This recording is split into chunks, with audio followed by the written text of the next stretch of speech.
ఆదికాండము మొదటి అధ్యాయము. ఆదియందు దేవుడు భూమ్యాకాశములను సృజించెను. భూమి నిరాకారముగాను శూన్యముగాను ఉండెను. చీకటి అగాధ జలము పైన కమ్మియుండెను. దేవుని ఆత్మ జలములపైన అల్లాడుచుండెను. దేవుడు వెలుగు కమ్మని పలుకగా వెలుగు కలిగెను. వెలుగు మంచిదైనట్టు దేవుడు చూచెను. దేవుడు వెలుగును చీకటిని వేరుపరచెను. దేవుడు వెలుగునకు పగలనియు చీకటికి రాత్రి అనియు పేరు పెట్టెను. అస్తమయమును ఉదయమును కలుగగా ఒక దినమాయెను. మరియు దేవుడు జలముల మధ్యనొక విశాలము కలిగి ఆ జలములను ఈ జలములను వేరుపరచునుగాకని పలికెను. దేవుడు ఆ విశాలము చేసి విశాలము క్రింది జలములను విశాలము మీది జలములను వేరుపర్పగా ఆ ప్రకారమాయెను. దేవుడు ఆ విశాలమునకు ఆకాశమని పేరు పెట్టెను. అస్తమయమును ఉదయమును కలుగగా రెండవ దినమాయెను. దేవుడు ఆకాశము క్రిందనున్న జలములు ఒకచోటనే కూర్చబడి ఆరిన నేల కనబడునుగాకని పలుకగా ఆ ప్రకారమాయెను. దేవుడు ఆరిన నేలకు భూమి అని పేరు పెట్టెను. జలరాశికి ఆయన సముద్రం అని పేరు పెట్టెను. అది మంచిదని దేవుడు చూచెను. దేవుడు గడ్డిని విత్తనములిచ్చు చెట్లను భూమి మీద తమ తమ జాతి ప్రకారము తమలో విత్తనములు గల ఫలమిచ్చు ఫలవృక్షములను భూమి మొలిపించుగాకని పలకగా ఆ ప్రకారమాయెను. భూమి గడ్డిని తమ తమ జాతి ప్రకారము విత్తనములిచ్చు చెట్లను తమ తమ జాతి ప్రకారము తమలో విత్తనములు గల ఫలవృక్షములను మొలిపింపగా అది మంచిదని దేవుడు చూచెను. అస్తమయమును ఉదయమును కలుగగా మూడవ దినమాయెను.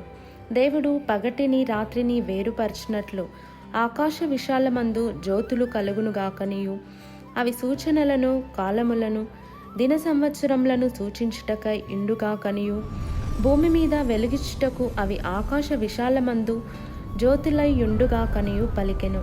ఆ ప్రకారమాయెను. దేవుడు ఆ రెండు గొప్ప జ్యోతులను అనగా పగటిని ఏలుటకు పెద్ద జ్యోతిని రాత్రిని ఏలుటకు చిన్న జ్యోతిని నక్షత్రములను చేసెను. భూమి మీద వెలుగిచ్చుటకును పగటిని రాత్రిని ఏలుటకును వెలుగును చీకటిని వేరుపరచుటకును దేవుడు ఆకాశ విశాలమందు వాటి నుంచెను. అది మంచిదని దేవుడు చూచెను. అస్తమయమును ఉదయమును కలుగగా నాలుగవ దినమాయెను. దేవుడు జీవము కలిగి చలించు వాటిని జలములు సమృద్ధిగా పుట్టించునుగాకనియు పక్షులు భూమిపైని ఆకాశ విశాలములో ఎగురునుగాకనియు పలికెను. దేవుడు జలములలో వాటి వాటి జాతి ప్రకారము జలములు సమృద్ధిగా పుట్టించిన మహామత్స్యములను జీవము కలిగి చలించు వాటినన్నిటినీ దాని దాని జాతి ప్రకారము రెక్కలు గల ప్రతి పక్షిని సృజించెను. అది మంచిదని దేవుడు చూచెను. దేవుడు మీరు ఫలించి అభివృద్ధి పొంది సముద్ర జలములలో నిండియుండుడనియు పక్షులు భూమి మీద విస్తరించునుగాకనియు వాటిని ఆశీర్వదించెను. అస్తమయమును ఉదయమును కలుగగా ఐదవ దినమాయెను. దేవుడు వాటి వాటి జాతి ప్రకారము జీవము గల వాటిని అనగా వాటి వాటి జాతి ప్రకారము పశువులను పురుగులను అడవి జంతువులను భూమి పుట్టించుగాకని పలికెను. ఆ ప్రకారమాయెను. దేవుడు ఆయా జాతుల ప్రకారము అడవి జంతువులను ఆయా జాతుల ప్రకారము పశువులను ఆయా జాతుల ప్రకారము నేలను ప్రాకు ప్రతి పురుగును చేసెను. అది మంచిదని దేవుడు చూచెను. దేవుడు మన స్వరూపమందు మన పోలిక చొప్పున నరులను చేయుదము. వారు సముద్రపు చేపలను ఆకాశ పక్షులను పశువులను సమస్త భూమిని భూమి మీద ప్రాకు ప్రతి జంతువును ఏలుదురుగాకనియు పలికెను. దేవుడు తన స్వరూపమందు నరుని సృజించెను. దేవుని స్వరూపమందు వారిని సృజించెను. స్త్రీనిగాను పురుషునిగాను వారిని సృజించెను.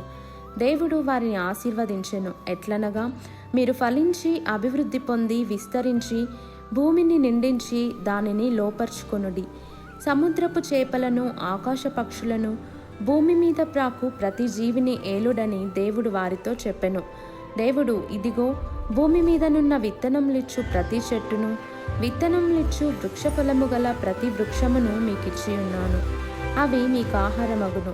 భూమి మీద నుండు జంతువులన్నిటికీ ఆకాశ పక్షులన్నిటికీ భూమి మీద ప్రాకు సమస్త జీవులకును పచ్చని చెట్లన్నయు ఆహారమగునని పలికెను. ఆ ప్రకారమాయెను. దేవుడు తాను చేసినది యావత్తును చూచినప్పుడు అది చాలా మంచిదిగా నుండెను. అస్తమయమును ఉదయమును కలుగగా 6వ దినమాయెను.